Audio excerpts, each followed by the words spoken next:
What's up, brothers? You know what it is. Eddie from 802 Diesel Crew.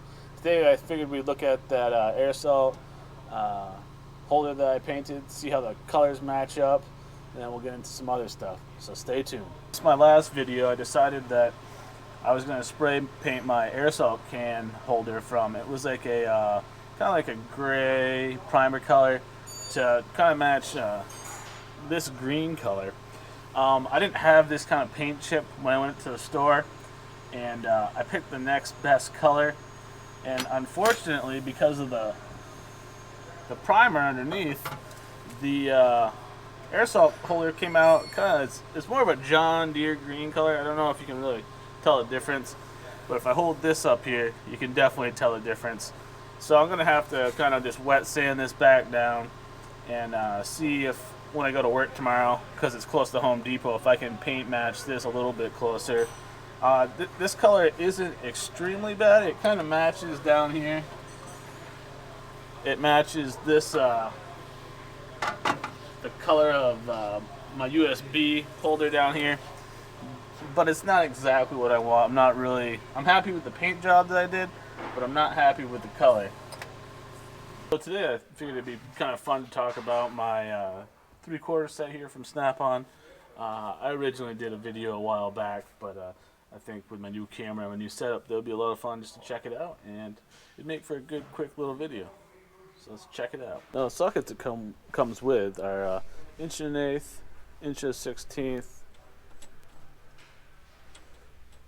1 5/16, 1 1/4, 1 7/16, 1 3/8, 1 5/8, 1.5 inch. Now, I do like these sockets a lot, but they are 12 point, so that is a kind of a hold up for me. Not really. I mean, you're not really going to round fasteners off that are that big, and you know, these are just solid units. You'll never, if you're breaking one of these, then you're doing something obviously wrong. The finish on them are great, but there are a lot cheaper alternatives than Snap-on, especially this set right here that retails for, I think, just under $1,700. The actual head here is 72 tooth. It's massively thick. You can see me in the reflection there. It's pretty funny, the camera. I haven't used this one that often here at school, but at work I've used my co-workers a bunch. This is also the same head, I believe, that is on the torque wrench, because the head doesn't do the torquing. It's actually in the wrench part, I believe, as far as I can tell, at least for that setup. The rest of the kit here is a decently sized swivel. You get a 8-inch extension, and then a 16-inch extension, and then the handle that comes with it is 19 inches, which is kind of odd to me because that's a really small breaker bar for the head. If you're going to be torquing on that, I don't really see. I mean, that's just asking to have somebody put a pipe on the end of that. Not that you're going to be bending that, because it is, you know, solid. It's not hollow or anything like that. But I think that's just asking for somebody to really torque on that little piece. That's kind of where this bigger bar comes into play. The bigger bar here I bought separately, and it is 36 inches long. That's in my feeling, that's, you know, the size that should come with this kit, because of you know, you're just working with bigger fasteners. If you're gonna be using this breaker bar, I mean, it just increases your angle by, you know, almost 50%. So this is what should come with the kit. The head attaches really easy. It's got a detent on it, so you're gonna be messing with that a little bit, and that's the only way it really locks in place, is with that detent. You're going to be needing to carry around a little screwdriver with you, you know, something like this. Or I have a little Craftsman and a little Snap-on pocket screwdriver to push that detent in and be able to separate these two. That's just, you know, par for the course.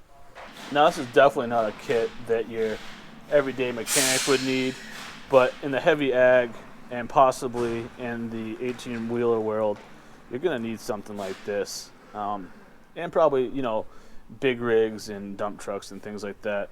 A big, large 3/4 kit like this comes in handy with those fasteners that just don't want to come out.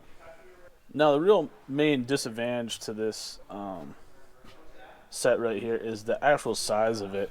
You're gonna need a whole drawer to kind of store all this stuff, and then of course the price. The price is really kind of outrageous for it, and if you're not using it every day, maybe this will be a shop tool that your crib at work has, or one of your other coworkers would have that you could use. Now, when I'm talking about needing a whole full drawer for this, this is kind of what I'm talking about here. You can see how much room and space it takes up here. So luckily in my box I have a little extra room. This is one of the thicker drawers. And I've been able to really stuff my my specialty sockets in here. I've got some 12-point axle sockets here. These are Sunex.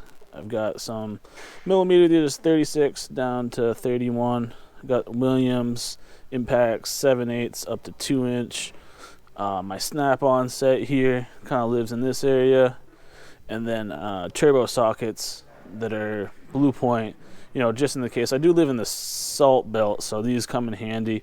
The only problem with this, they kind of, they do wear out fast. That's why you want to buy a good brand that you can kind of trade in and, for new ones or whatnot. But like I said, this takes up one whole drawer, so you kind of got to have that extra space to play with. And then the big 36-inch breaker bar lives in my socket drawer.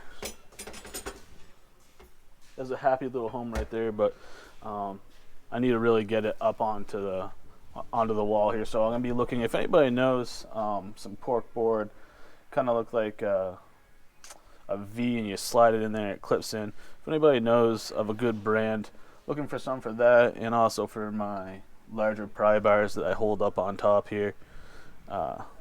Something to hold those against the wall and the cork board. Now it doesn't take up much room in here, but you can definitely see that it's it's sitting on top of stuff. So at some point I really need to find a different home for that. So just to kind of recap, 3/4 are important for heavy ag, construction vehicles, 18-wheelers, and things of that nature. Are they necessary? Not if your tool crib at work has them, but my whole plan was to get kind of my whole kit set up enough that in the future I could possibly go out on my own and fill out a service truck, or even at work be able to be in a position where getting into a service truck wouldn't cost that much. So I'm trying to buy all the tools that I'll need for the next 10 years. If that happens, good. If it doesn't, then I'm well on my way to having a pretty complete kit. So if you like this video, make sure you hit that like and subscribe button. I'll be doing more tool haul videos here coming up because of the weather and other things. Some of my tool hauls have been kind of delayed, but they are coming. So stay tuned for those. Brothers, you know who it is. Eddie from Adobe Premiere crew. Have a great day.